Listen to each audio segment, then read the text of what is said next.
Welcome to Christian Nutrition on TV, the show where we review every single episode of VeggieTales on TV in no real discernible order. And by we, I mean just me.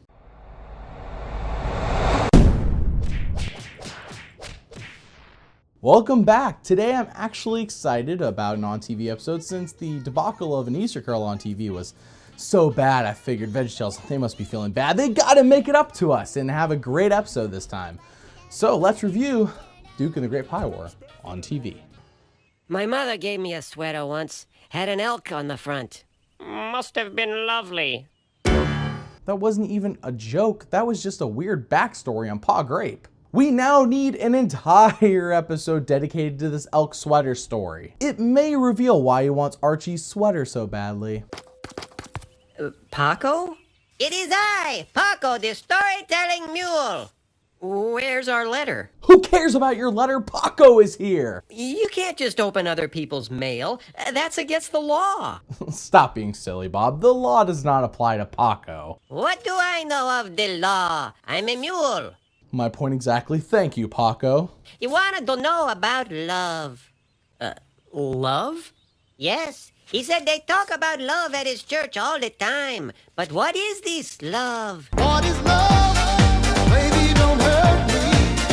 Don't hurt me no more. He said he loves cupcakes. Is that what they're talking about? Yes, that is exactly what they are talking about. I have prepared a story for little Rodney, or Frederick.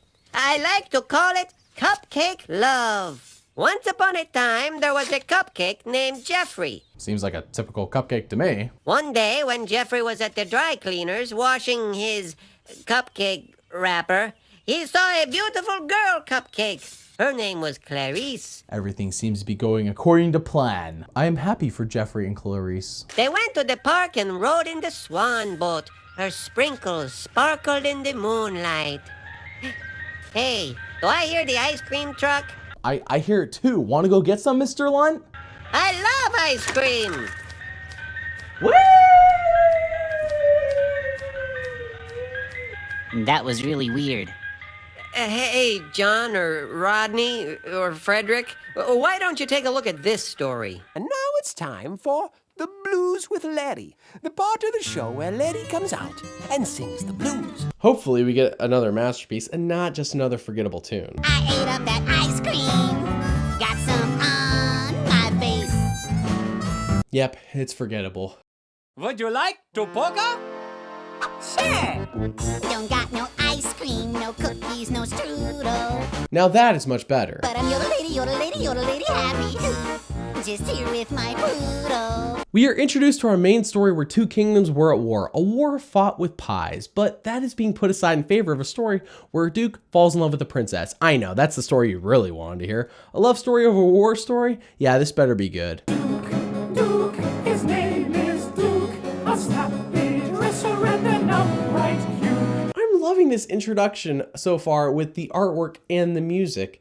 Keep it up. Proud of you. Wow, Ethan, great moves. Keep it up. Proud of you. He's hunky.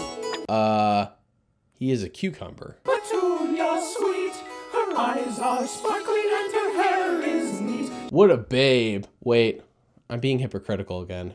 In all my years, this has gotta be the sorriest lot of knights I have ever seen. You'll never be fit for battle. There are many ways I could take this in terms of clips to connect to this part of the show, but I'm going to reference what is a future project I'm working on right now. We must be swift as the coursing river, with all the force of a great typhoon. I'll make a man out of you. As it turns out, Larry, or as he is known here, the Duke, is in night school. How is this a prequel to King George, you may ask? Is Larry actually Duke George before he became King George? Why didn't he have a queen in King George when he has a love interest here? Stop asking questions. We find out that Mr. Lunt is the night school's best graduate. As it turns out, the annual jousting tournament is coming up and Otis is taking all challengers. Oh yeah, Mr. Lunt is Otis. This is the training that could save your life when facing a rubarbarian. Watch out for yourself. There's not a nice one among them. More racism, I see. Don't make me get my social justice warriors to sick you. Soup's ready. It's water soup. again. So of course the first thing we do is meet a nice rhubarbarian. You know, this cliche doesn't work on me. We could be meeting the exception to the rule. This could be the only nice rhubarbarian, and Mr. Link could actually be right, and that in general, they're just jerks. As it turns out, Petunia is nice and sweet. Oh, what a shocker. That must be why she gets her own episode later on in the series. She is a former rhubarbarian princess, and Madame Blueberry is her stepmom. The locals treat her like trash, and she is poor. I will say that Larry and Bob look like they are straight out of a version of Robin Hood, which I am aware they do parody later on as well. Yes, Robin Good exists, and I'm aware. Larry is immediately attracted to Petunia and keeps saying how, quote-unquote, kind she is, when in fact he just thinks she's hot. There's no way he knows how kind she is. He hasn't talked to her or seen her do anything. Let's be honest, he just thinks she's hot. Let's be real though, when he saw her, it was more like this. I believe you can get me through the night. Sire, you were getting rather friendly with that foreign girl. I thought this episode was about loving and accepting your siblings, not about racism. I'm sure that was just an accident. No, it wasn't! How many rhubarbarians does it take to change a light bulb? Light bulb, but this is clearly in a time before electricity, as far as I'm aware. I don't know. How many rhubarbarians... what's a light bulb? I don't know, but if I did, I'm sure it would not change my negative opinion of rhubarbarians. Ah, finally some consistency to the universe. You know, in a universe full of vegetables who can walk and talk and do things without any limbs, but still consistency. Are you okay? Yeah, I'm okay. Oh, you dropped your hat. You know me. Oh, here you go. Oh, I get it. Oh, are you okay? Yeah, I'm okay. Puke City. Next. We find out that prior to the Great Pie War, that Petunia's stepmom, aka Madame Blueberry, received half of a key to the Rhubarb's Great Vault. Apparently after the war, Madame Blueberry became an enemy to Rhubarb and left with Petunia and came to Larry's homeland. Petunia guilts Larry into jousting for her to get the other half of the key. Otis, I've come to challenge you to a joust. A joust? Winner gets both halves of the duck. Both halves, huh? Now we're talking, move past this dumb love story and let's get to the action. You think I got where I am by looking out for others? Looking out for others is for saps! Green Day did say that nice guys finish last, which is probably why the lead singer ended up in drug rehab. You see, he was being too nice of a guy. Contest shall consist of 3 tests worthy of a knight. 3 tests? Can't we just have them duke it out and see who survives? Dang guys, I totally missed the pun opportunity. I could have been punny. Could have been. The implausibly arduous obstacle course of peril. Is this Ninja Warrior or Wipeout or something like that? 初めてファーストステージに2回目に挑む長野誠。果たして43分でどれだけの体育の体力が測されたのか。 This is epic.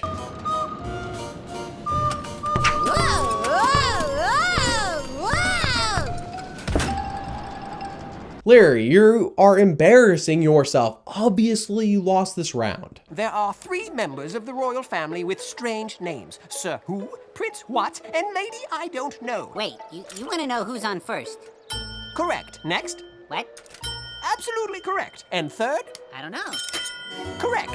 Who's on first? What's on second? I don't know who's on third. That's what I want to find out, the guy's name. And then, That's what I want to find out, the guy's name. I'm telling you, who's on first? What's on second? I don't know who's on third. I know I've used this joke before, and sometimes I do just repeat jokes for the sake of it, but VeggieTales is finally directly parodying it.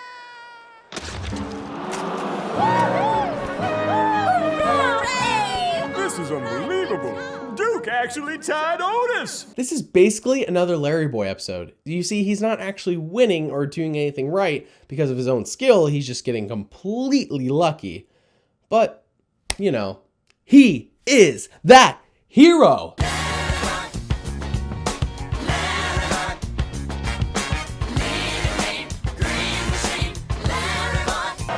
head-to-head competition to prove who is the best.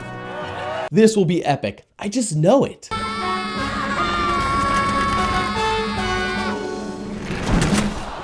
How do they both miss?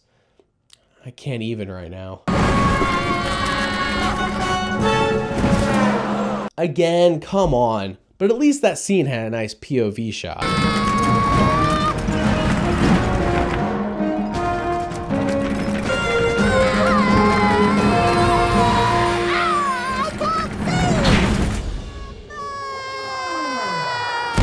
Once again, Larry is successful, but it's not based on his own skill, it's from pure luck.